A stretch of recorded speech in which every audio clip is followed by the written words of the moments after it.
In the grand story of the crucifixion, while all the main disciples are scattered and hiding, one man steps out from the absolute center of power to do something that would change everything.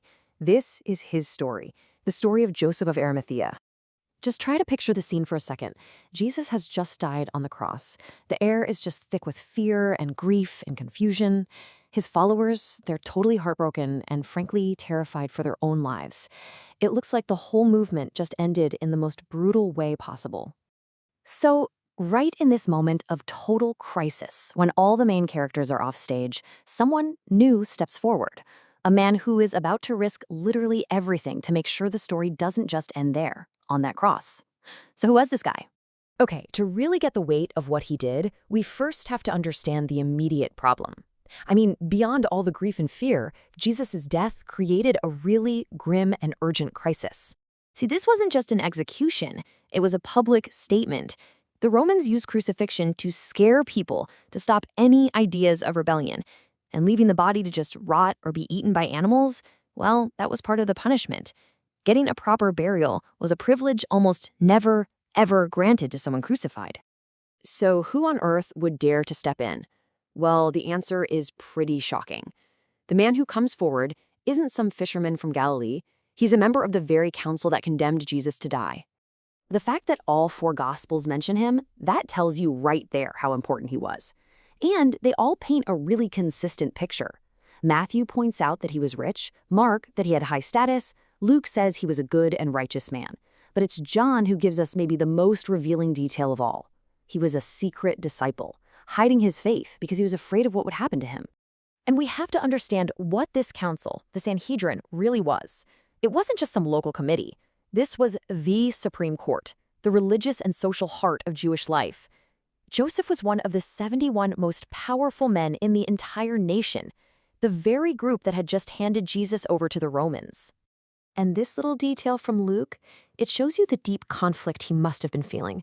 He was part of the system, but he totally disagreed with its biggest, most fateful decision. He was a silent protester, holding a belief that put him completely at odds with all of his powerful friends. So what we're seeing here is a total transformation. On one side, you have the man who was afraid, who kept his faith quiet to protect his job and his reputation.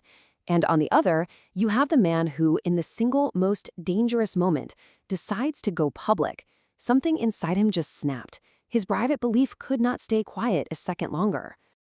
And that private faith was about to become a very public and very, very dangerous request.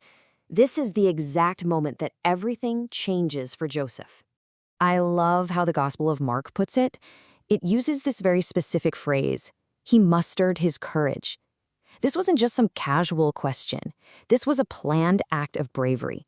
By going to the Roman governor and asking for the body of a man killed for treason against Rome, Joseph was basically putting a giant target on his own back. He was publicly siding with a condemned criminal. The silence was officially over.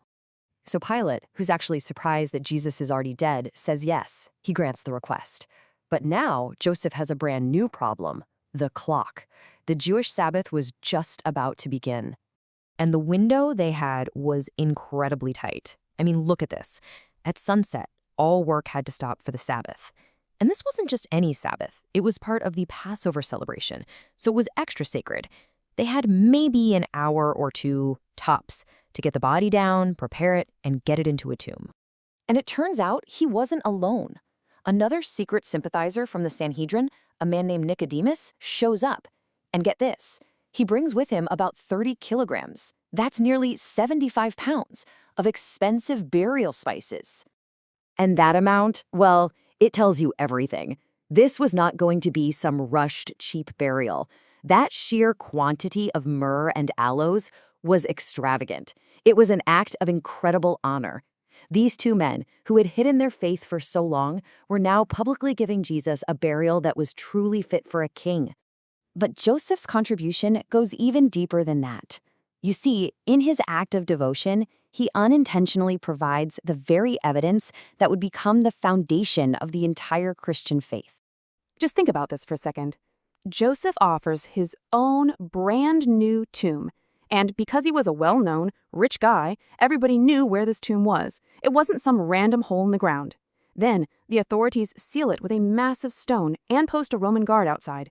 By trying so hard to secure the body, they accidentally made it impossible for anyone to later claim the body was just stolen or that they went to the wrong tomb.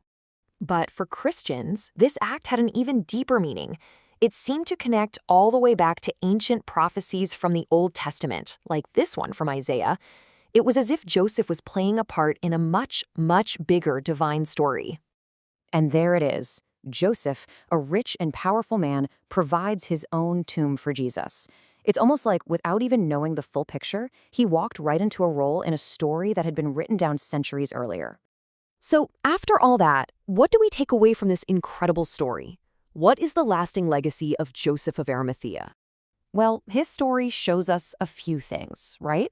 First, that faith is a journey, and that a quiet, private belief can, and often must, find its moment to become public action. Joseph didn't give a big speech. He just performed a simple, direct, courageous task. He used his money and his status not for himself, but for something so much bigger. And here's maybe the most stunning part of all. After this one moment, this one afternoon, he vanishes.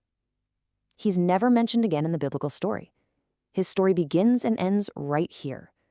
But that one single act was so important that it secured his name in history forever. And that really leaves us with a powerful question, doesn't it? Joseph's entire legacy, everything we remember him for, rests on one brave decision he made in a moment of crisis. So it makes you wonder, when our moment comes, what will our action be?